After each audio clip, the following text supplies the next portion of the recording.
এটা কথা তোর শ্বশুরের অসুস্থতা, তাই আগে তাকে গিয়ে জিজ্ঞেস করবি কেমন আছেন। উনি হয়তো বলবেন ভালো না, তখন তুই বলবি এইটাই তো আমাদের কাম্য।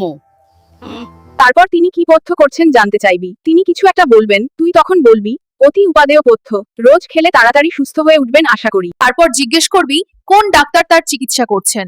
ডাক্তারের নাম শুনে বলতে পারবি তো দারুণ ডাক্তার, খুব তাড়াতাড়ি ভালো হয়ে যাবেন। আর সব সময় হাসি মুখ করে থাকবি কেমন।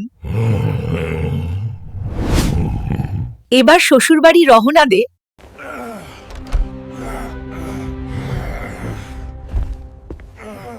কেমন আছেন বাবা?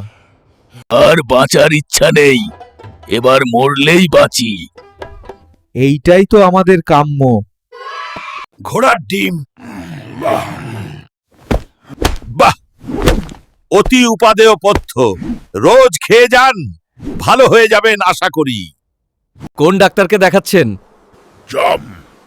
খুব ভালো ডাক্তার, বেশ নাম করা ডাক্তার।